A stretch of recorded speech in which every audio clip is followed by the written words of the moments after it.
A modo ilustrativo, vamos a jugar un poquito otra vez con el propio proceso, ¿no? Recordad que el proceso es una suposición de base, una medida de error, una suposición de base, se formula la suposición de base y entonces nuestro modelo depende de unos parámetros, se formula una medida de error y se hace una optimización matemática de forma que obtengamos los parámetros de nuestros modelos que minimizan el error con nuestros datos, ¿no?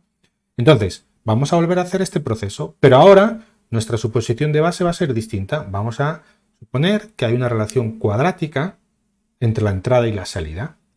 La manera de formular la relación cuadrática, bueno, pues como lo habíamos visto hace un par de vídeos, pues con tres parámetros, el cuadrado de la entrada con un parámetro, la entrada tal cual con otro parámetro y otro parámetro que no tiene multiplicación, ¿no? Multiplicador, simplemente con un parámetro de bayas.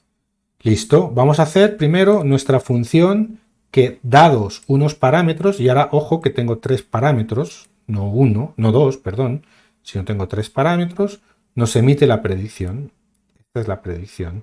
Fijaos que la función de error, ahora le estamos dando la predicción, la función que acabamos de hacer, ¿no? Esto es distinto de lo que hicimos antes. Vamos aquí arriba. Fijaos que antes le damos, perdón, aquí es. Fijaos que antes le dábamos la predicción lineal, ¿no?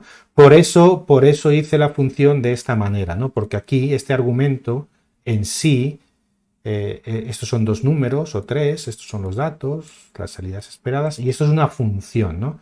Y fijaos, por Python es funcional, ¿no? Entonces fijaos como aquí me pueden pasar distintas funciones y se lo aplico, es una función que tiene que tener dos argumentos, ¿no? Los parámetros y los datos. Y con eso se genera la predicción. Listo. Entonces fijaos que acá hago la función de predicción y el minimize es exactamente igual. Lo que pasa es que con esta función. Aquí hay un punto técnico que es por las características de minimize.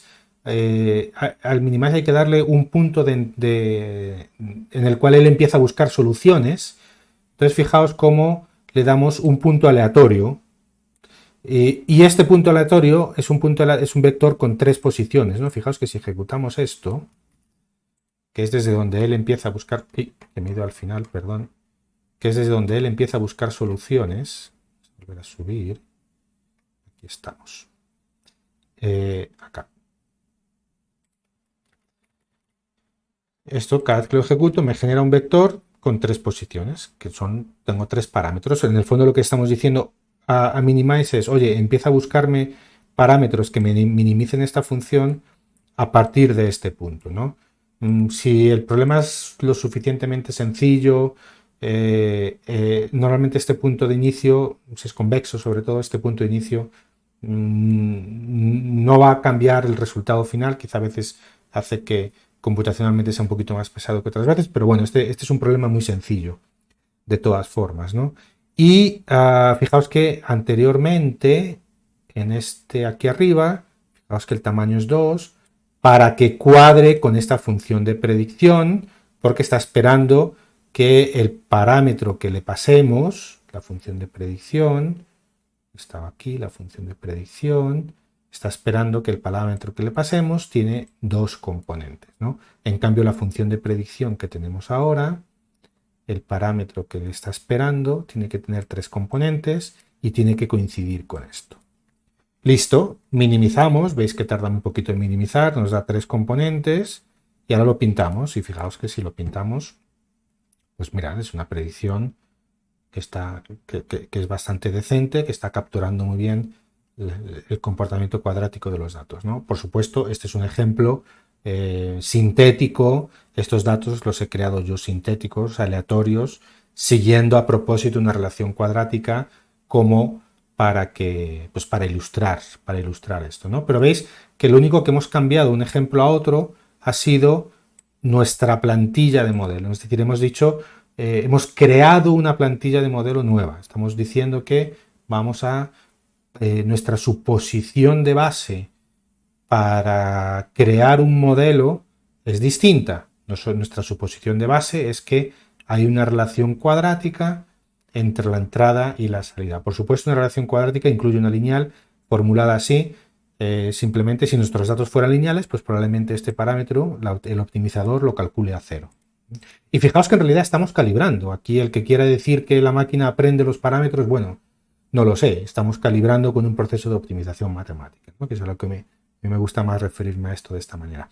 Fijaos que la regresión lineal de Python, en realidad es un modelo lineal, no hace una suposición cuadrática. Que es lo que vimos anteriormente arriba, ¿no? Pero fijaos que hay una manera en la cual, fijaos, si yo hago esto, estoy cambiando el problema.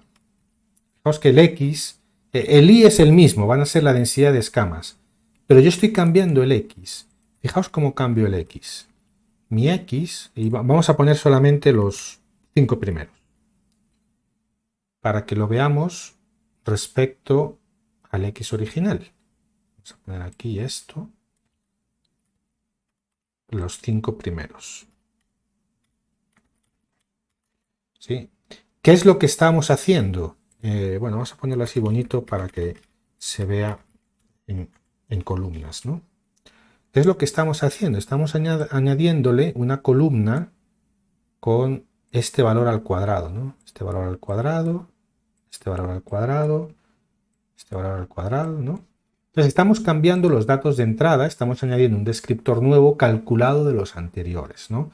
Entonces en realidad, ¿qué es lo que estamos diciendo? No estamos cambiando la suposición de base, es decir, estamos cambiando la dimensionalidad del problema. Nosotros vamos a usar, queremos un modelo lineal en dos dimensiones para estos datos, que resulta que como la segunda columna es el cuadrado de la primera, esto es equivalente a hacer un modelo cuadrático en una sola dimensión, ¿no?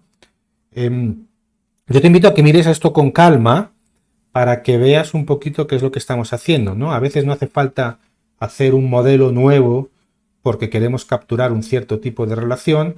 A veces transformando los datos de entrada es equivalente a usar un modelo lineal de una dimensión, un modelo cuadrático de una dimensión, implementándolo como un modelo lineal de 2 dimensiones, en el cual la segunda dimensión es el cuadrado de la primera, ¿no?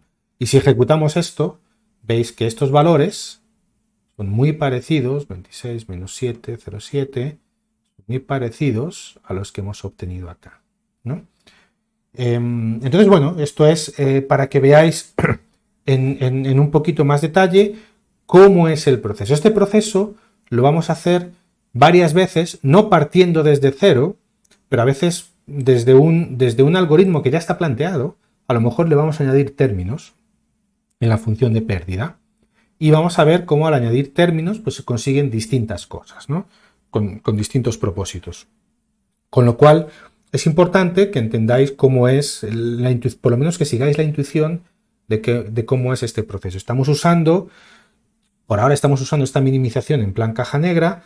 Ahora en el siguiente vídeo vamos a abrir un poquito esta cajita para construir una intuición del el método más usado en Machine Learning, que es el gradiente descendente, que es un método muy sencillo, pero y hay distintas variaciones de este método, pero es con el cual vamos a poder hacer esta minimización, que esto es una librería genérica, que en cuanto tengamos problemas ya, aquí tenemos 2 parámetros, teníamos antes, ahora 3, a día de hoy las redes neuronales tienen millones de parámetros, con lo cual este tipo de librerías genéricas, en cuanto tenemos modelos un poco más complejos, funciones de pérdida o modelos un poco más complejos, a lo mejor más de 40 o 50 parámetros, estas librerías genéricas ya dejan de funcionar, no convergen, computacionalmente son pesadas.